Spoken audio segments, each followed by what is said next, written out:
Hello, everyone. Thank you so much for joining us. We're about to start the webinar in a couple of minutes.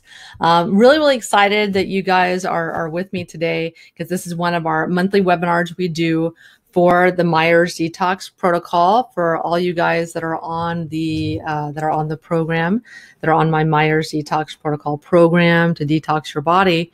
And so today I wanted to talk a little bit about cadmium toxicity and where we get it in the body, why it's so important to detox it, and the best supplements to detox it, and bring some awareness around the health issues surrounding cadmium toxicity. So what kind of health issues and symptoms are caused by cadmium toxicity and where we get cadmium toxicity in our environment. And so I encourage all of you guys to please don't hesitate to leave me any of your questions that you have. I'm going to be answering all of your questions on the air. And just give any questions you have whatsoever about the Myers Detox protocol, any questions whatsoever, feel free to ask, and don't be shy. Start chatting, leave comments in the chat box, and I will answer them live on the air.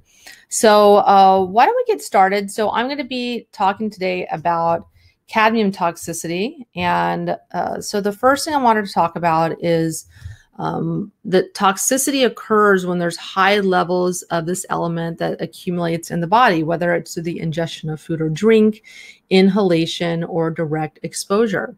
And cadmium is involved really in all the major diseases of our time, including cancer, diabetes, arthritic syndromes, heart disease, kidney disease, depression, adrenal burnout, and others. And mineral deficiency plays a huge role in cadmium toxicity. A lot of you guys have been following me for a while.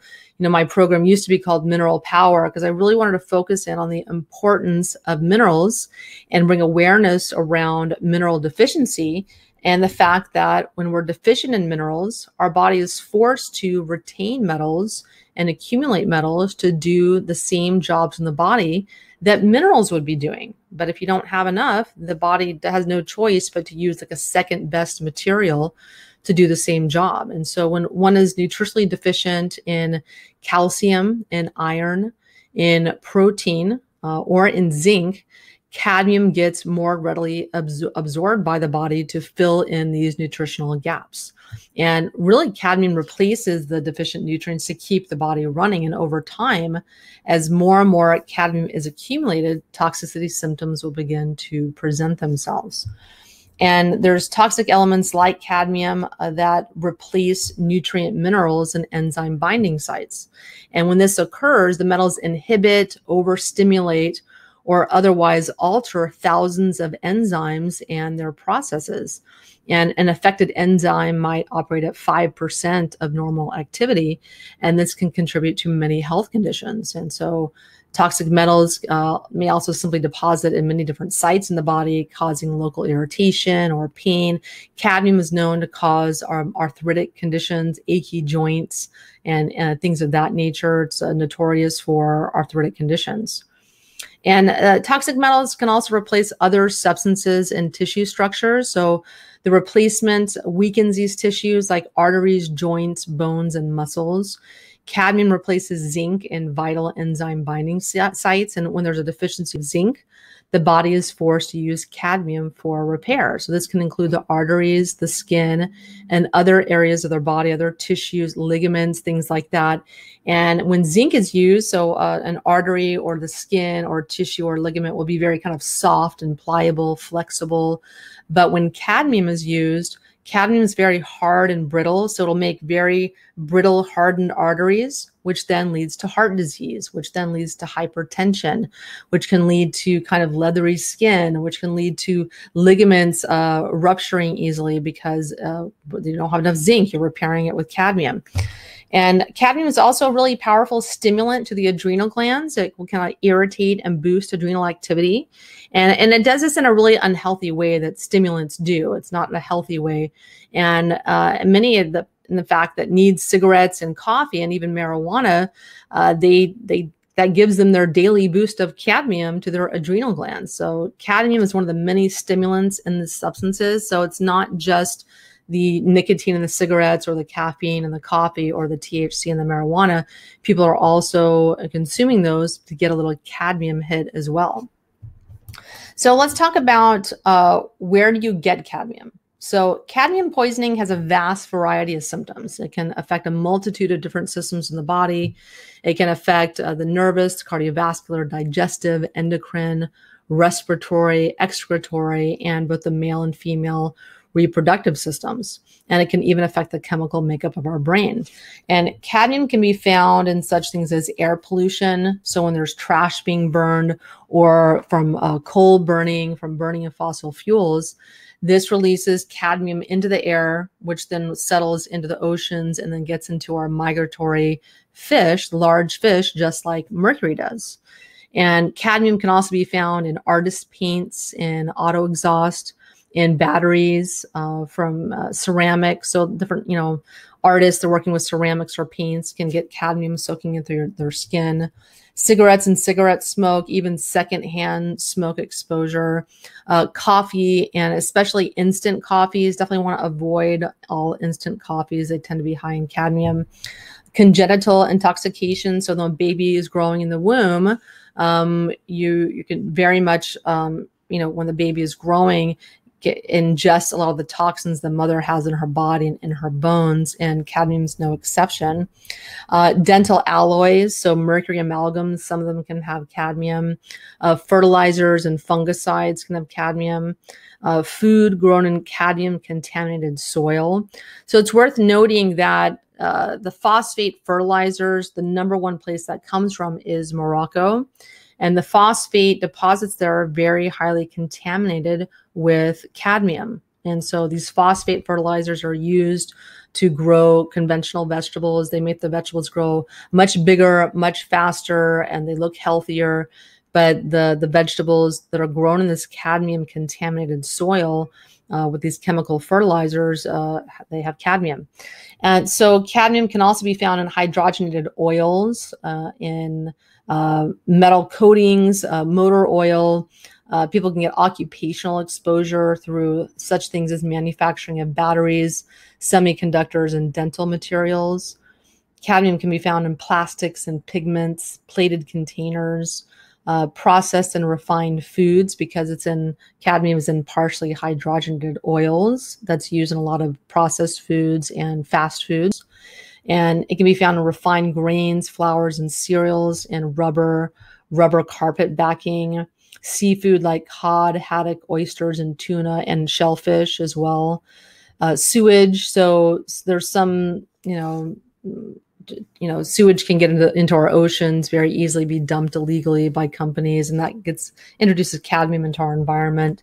Silver polish, various types of tap waters, an exposure to cadmium as well, if there's a contamination. And so Junko has a question. So what would you recommend to a menopausal woman whose hormone levels are very low? Would you recommend bioidentical hormones? So I don't generally recommend bioidentical hormones because there's a lot of problems inherent in them.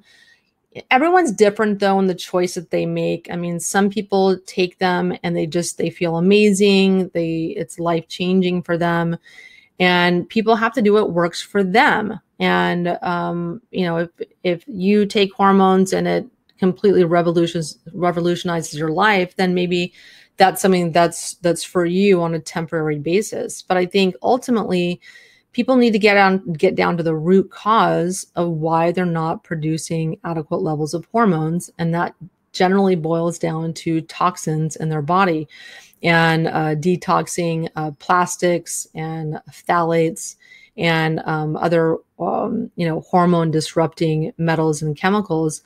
But that takes time. So that's not something that's going to happen overnight. So some people just want relief of their symptoms, and that's where taking bioidentical hormones can be an answer for some people while they're detoxing their body of these toxins, and so one day they can wean off the bioidentical hormones. So you ultimately have to do what works for you. I hate to advise people either way, but I think generally you want to go as natural as possible, do a natural route. But there's some very very, very talented doctors out there that know how to balance hormones. I don't think it's an easy thing to do.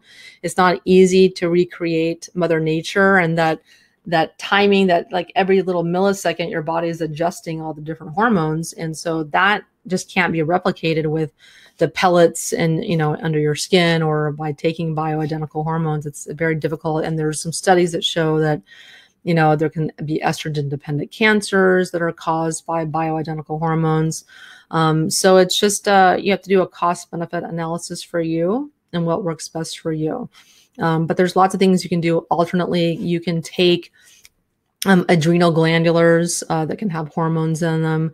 There's other natural options out there that you can do without, the rigorous like testing you have to do every 3 months to keep your hormones in balance when doing bioidentical hormones.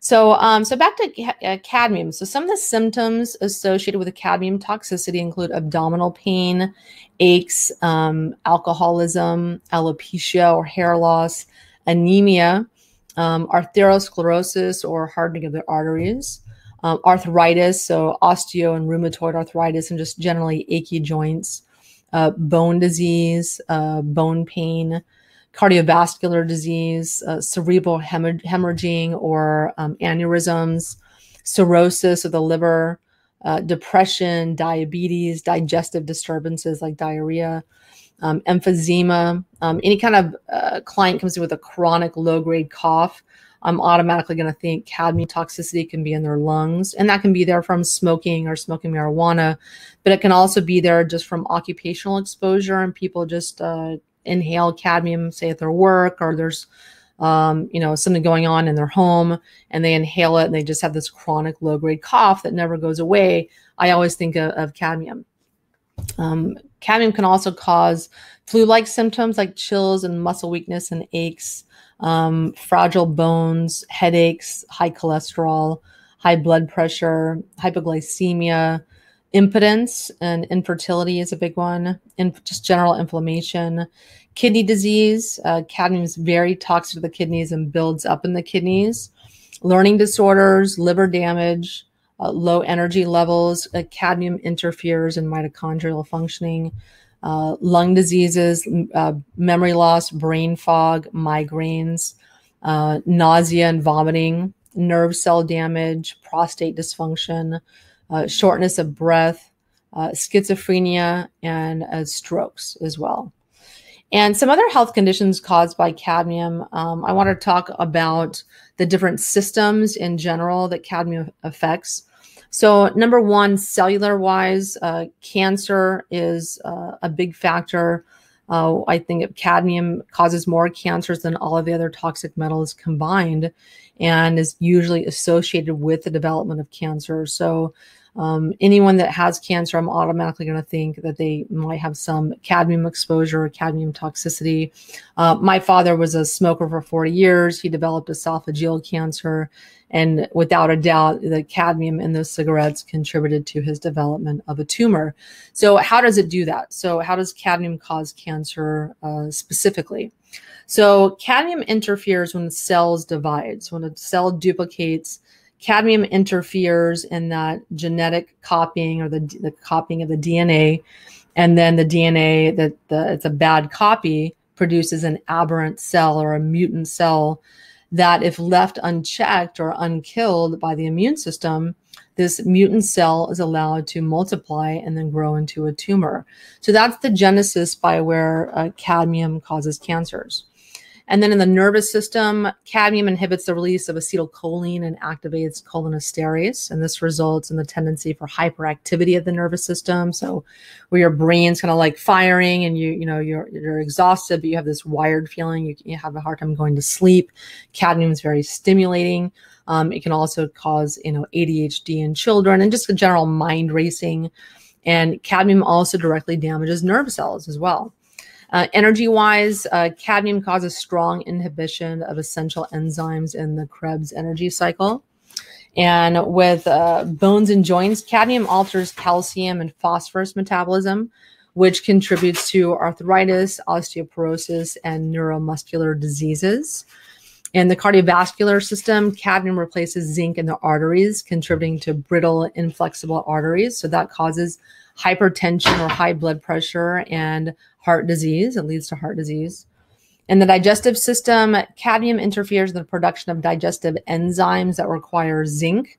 So zinc is required to make enzymes and to make hydrochloric acid. So if you have a deficiency of that, you're going to have reduced ability to digest and absorb all the healthy foods and supplements that you're taking. So cadmium interferes in that process. And in the reproductive system, cadmium causes infertility. It causes low sperm counts and prostate problems and impotence in men as a result of cadmium-induced zinc deficiency. Zinc is required to make testosterone. And in women, cadmium can cause reduced fertility as well, most notably by increasing the number of natural killer T cells. So most of our white blood cells are called natural killer cells because they're specialized to kill certain types of disease cells, like cells that have become infected with a virus or cells that have become cancerous. But if they're too high, that won't allow a fetus to grow. So if there's too high natural killer cells, that can kill a fetus and result in multiple miscarriages. And the female doesn't know what's going on. She just knows she's having multiple miscarriages. Cadmium can be a culprit in causing that. And then in the endocrine system, zinc is required for insulin release. So cadmium can contribute to diabetes as a result of that. In the excretory system, cadmium can accumulate in the kidneys, resulting in high blood pressure and kidney disease. And psychologically, cadmium toxicity is associated with learning disorders and hyperactivity. And this can be due to zinc deficiency or to inhibition of acetylcholine release in the brain. And as far as reproductive health, birth defects are often related to cadmium when it replaces zinc and other metals in vital genetic functions and in the DNA and RNA of the body. And this is called, this causes defective genetic expression, which is not the same as defective genes. It's just a little bit different, but it can cause, cadmium can cause birth defects for sure. That's why women who smoke during pregnancy are more prone to having children with birth defects of various types. And so some of the many adverse health conditions caused by cadmium include like adrenal fatigue, anemia. We mentioned birth defects. We actually kind of already reviewed some of these. So let's talk a little bit about how to detox cadmium. So when investigating a possible cadmium toxicity, I usually start with clients by performing a hair tissue mineral analysis. And for some clients that are very, very cadmium toxic, we will see cadmium on a hair test. But more often than not, we don't see the cadmium on the hair test. And then I prefer to do a stool metals test. I use Trace Minerals International. And that's one of the best ways to see cadmium is in the stool. When you do a urine test on people, a urine metals test, typically we won't see cadmium there either because for the DMSA or other chelators given to people to do a urine challenge test, we don't really see a lot of cadmium. Cadmium looks perfectly normal in the normal range. It'll look normal on a hair test. But then we do a stool test, we can see very, very high levels of cadmium. So, and cadmium is often not revealed on early tests. So you can be very cadmium toxic and not have any cadmium show on any of your initial hair tests. But when you start giving the body zinc, start giving it nutrients, start detoxing it, doing infrared saunas and other detox protocols, then on subsequent tests, you can see cadmium at some point pushed out by the body. And this is very, very common on initial tests. Many times people don't have a lot of metals, but it's only when they start nourishing their body and start taking care of themselves and focusing on detox, then we see the body finally able to have the materials it needs to push these metals out of the body. And so I want to talk about some of the best supplements to detox cadmium. And so let me bring my little chart up here. So the best supplements to detox cadmium are going to be cilantro. So cilantro is great. I also love this coriander seed oil. This is by Perfect Press. And the coriander is the seed of the cilantro plant. And so you take this fresh pressed oil. It's a wonderful fat, and that fat gets into the brain and will pull cadmium and mercury and other metals out of the brain and out of the fat tissue. And another great supplement is for cadmium is DMPS. That's something that's not often going to be used except by a medical doctor doing IV chelation. So I don't typically recommend that. I prefer EDTA. EDTA is an amino acid. It's the most effective supplement to detox cadmium. And when I do detect cadmium on stool test, I'll give clients EDTA suppositories. Those are incredibly effective at detoxing cadmium. There's a product called Intestinal Metal Detox by Quicksilver Scientific, which is a silica that's been, chemically altered. And that is kind of like a binder where it gets into the intestines and it prevents the absorption of cadmium in the intestines into your body. And so that's intestinal metal detox is really, really effective at when you're eating a supplement or foods or water, you're ingesting cadmium in some way. This intestinal metal detox, IMD, will prevent cadmium absorption into your body. It'll bind it up and you'll just poop it out. And Metal Sweep is the same thing. It's pretty much the same product as intestinal metal detox. It's a altered silica. Modified citrus pectin. So my Citra Cleanse product, it's a modified citrus pectin, excellent at absorbing cadmium and many other types of metals as well. It's a great binder to use while doing any type of detox. And then sodium R-lipoic acid, specifically Life Extension super lipoic acid, is amazing at pulling cadmium out of the brain, out of the nervous system. And some other supplements are curcumin, garlic, liposomal glutathione is great. Selenium is fantastic. Minerals are very, very important in detoxing the body. Vitamin C, I love liposomal vitamin C. Zinc, taurine. Taurine's a sulfur-containing amino acid that's fantastic for detoxing cadmium out of the body.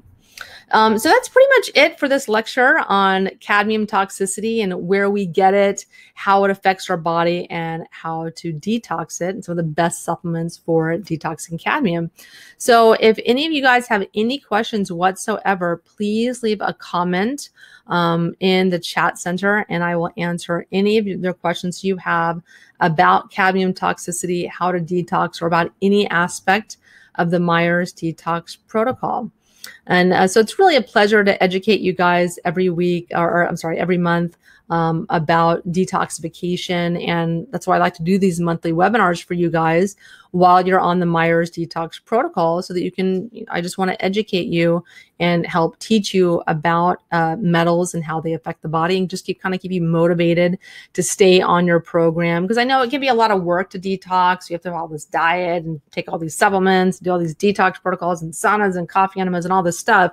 And, it's a lot of work. It takes a lot of dedication on your part. And so for me, I want to help educate you and keep you motivated to stay on that detox path, because it's the habits that I'm teaching you on the Myers Detox Protocols are things that you need to do for life. You don't have to do them as intensely as you do while you're on the program, but these are just the general kind of supplements to take, the general protocols and habits that you want to add to your health regimen, just like you do a proper diet, exercise, sleep, and all the other things you prioritize for your health.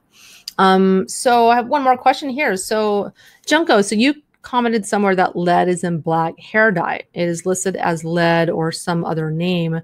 Does any dark color like dark brown also contain lead? So lead is not going to be on the label, unfortunately. Many times when a product, or say like a dye, already contains lead, the manufacturer didn't add it to the product, they don't have to list those contaminants on the ingredient list. They only have to list what is added. So lead is very dark in color, and that's why it can be in some of the cheaper formulas that you get, say, at the grocery store. So like, I know Gresham formula, men's Gresham formula, has lead in it. And there's certainly some of the other cheaper hair dyes that I'd probably avoid if they're in the color black. They're not in brown ones. It's just in the black ones.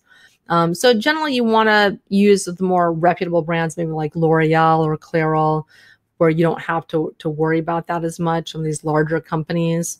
But certainly it's not going to be listed on the label, unfortunately. So if you guys don't have any other questions, we're going to wrap this up here. Thank you so much for joining me for this month. And I'll see you guys next month. We'll have another topic related to detoxification. Thank you so much for joining me today. And have a wonderful week detoxing on the Myers Detox Protocol.